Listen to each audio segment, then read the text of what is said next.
What's up, guys, and welcome back to 8 Count.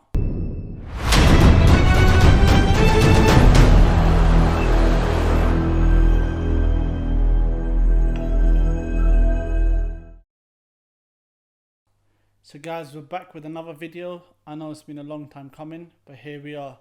So obviously it's been recently announced that on October the 8th, Chris EUBANK JNR will be facing Conor Ben Jr.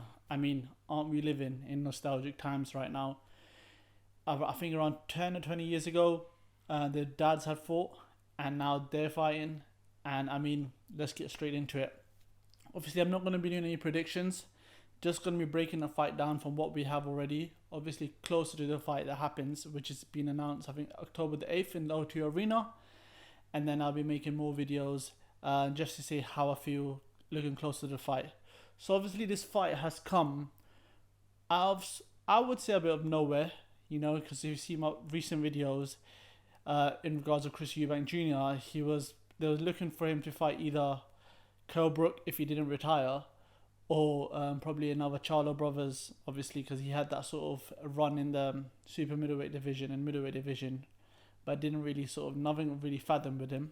And then he joined Boxer. He had Liam Smith. So obviously, like with Chris EUBANK Jr., we didn't know where his career was going.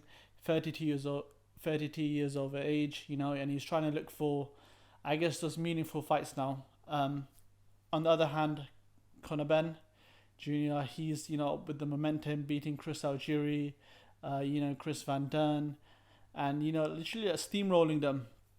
And he had a lot of options, but what happens is that, especially when someone has come a young prospect, I wouldn't say he's a prospect now, to be fair, but he's still young. When a young fighter does come up, it's hard for them to get that meaningful fight. No one really gives them that chance, especially. So then I guess somehow Matchroom Boxing managed to sort of end the zone, and, you know, Chris EUBANK's promotion managed to fathom this fight together. Now I think the weight is 156 pounds. Obviously this means that Conor Ben is going up from weight from 147, and obviously Chris EUBANK Jr. is coming down. Obviously, Chris EUBANK Jr. fights, I think, like super middleweight, but we all know he's sort of a middleweight fighter, so I don't think there's much of a difference. And I've heard that Chris EUBANK, Conor Ben, actually, he walks around 180 pounds, or he enters the ring around 170.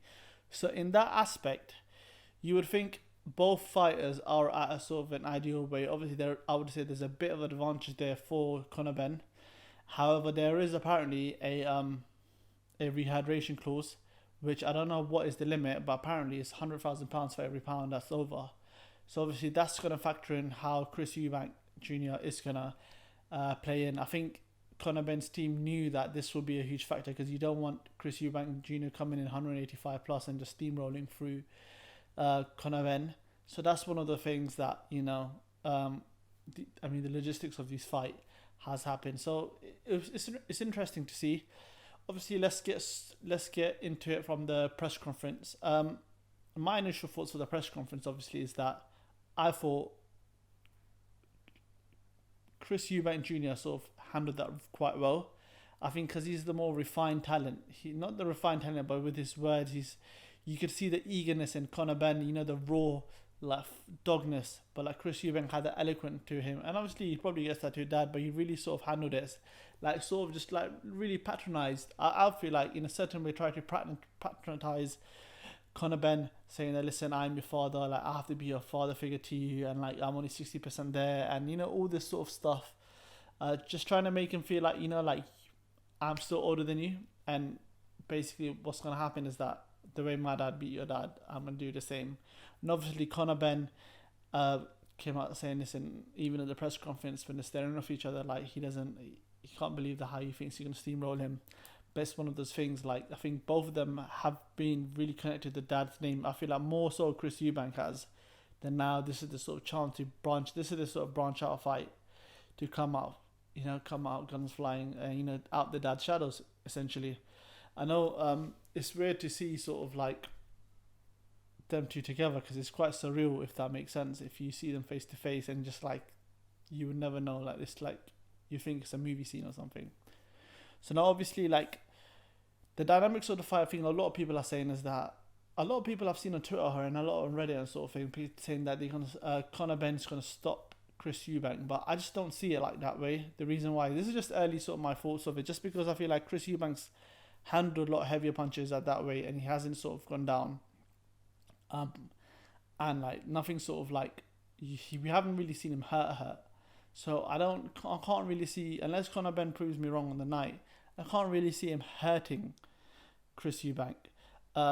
Ideally, on the other hand, obviously everyone's saying that Conor Benn's gonna run through him, but like I think people tend to forget when Conor Benn fought Cedric. I think it was Cedric. Let me just double check with you guys. He had a rematch with him, Cedric Paynude Cedric Paynude, and where he got dropped twice in the first round, and I think in some other round. And obviously, like some people say Cedric won that fight, but obviously we've seen Conor Benn on the floor. Now, it can be an argument can happen that right, if he can drop Conor Benn on the floor, surely Chris Eubank can as well.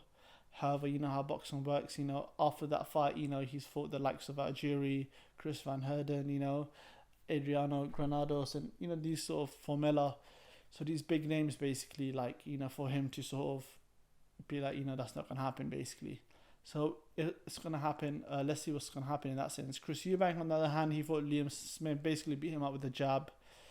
And then before Liam Smith, I believe he fought, let me just bring it up for you. So he bought this fighter called Vanik Adjwan. I don't even know how to pronounce the names.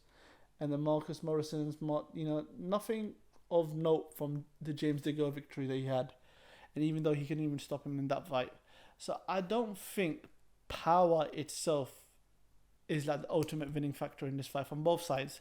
I think what mostly is that I don't think both of them have that one punch knockout power to, you know, to either hurt each other. But I think what they do have is that they can sustain that. If they accumulate a lot of punches, then that might be the significant factor. I feel like to beat Chris Eubank, from what we've seen, because he's the only guy who's not beaten, you know, you hear like if you see him, George Grove, and Billy Joe Saunders, is that using that great jab. Now the jab will be the factor.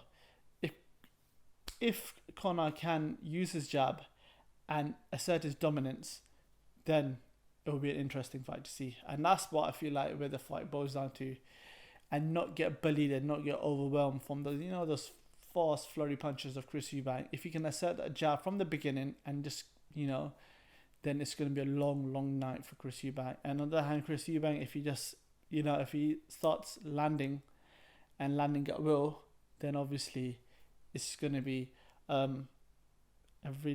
can't really see, you know, Conor Benn like sort of sustaining that heavier punches. Obviously Conor Benn has said, like, you know, he's sparred at cruiserweight and sort of thing. So honestly, it all depends how each fight comes out. Obviously it's like October, so we still have like over a month left to see how the weight plays in. I know Chris Eubank is with Joe Jones Jr. and Roy Jones Jr. So then obviously they're going to be coming up with the game plan. Conor Benn's team's going to be coming up with the game plan. And let's get closer to the fight, we'll be able to see obviously more fight footage of where they sort of are. Obviously in that sense that, in a weird way, it's a low risk, high reward fight for both. Okay, let me try to explain this as in like this. If Conor Benn wins, he's the next British superstar. He just beat Chris Eubank, and you know, he's the next best thing from Britain. However, saying that, has he beat the likes of Furman? Is Furman a harder fight than Chris Eubank? Jared Ennis, you know, if he wants to fight Terence Crawford, Errol Spence, I would say they're better fighters from Chris Eubank, but you know, he hasn't fought them, so it's, you know, we're in that weird space again, you know, that we think he's the best. He will be the best fighter if he beats Chris Eubank Jr. Whereas Chris Eubank Jr., if he beats Conor Benn, then it's like, where does he go? Like, he's just beat a blown up 147. These are the excuses that, where did he sort of go? I still think if he does beat him, he still needs to fight like a top 160 or 168 contenders such as Gennady Golovkin, Canelo, or the Charlo brothers. He has to still fight those people to sort of put their name. It's a step forward. It's a massive step forward to that legacy fight. But I'm not going to say this is a legacy fight for both of them, because there's excuses already. I feel like there's excuses already where Chris Eubank said, I'm already 60%. Do you know what I mean? Conor Ben can probably say it was too early for me, or the wrong matchmaking. But it's an interesting fight due to the history of the fight, due to the dads not getting along, the parliamentary procedure, as Chris Eubank's dad used to like to say. It would be nice to see how his dad comes. Apparently his dad's gone missing, and he's probably going to be coming throughout the build up, and it's going to be interesting to see. I know Conor Ben has said like his dad's going to be in the camp with him, so maybe next press conference we can see both dads at it as well. But overall, I feel like it's a good start for boxing. DAZN have done a good job, obviously, after losing AJ's sort of purse to obviously Sky Sports. So it's a good pay-per-view. I think it's on pay-per-view. Don't quote me on it. But yeah, let me know what you guys think. Let me know, how do you think the fight goes, if you think there's a stoppage. And yeah, please like and subscribe, guys. Thank you a lot.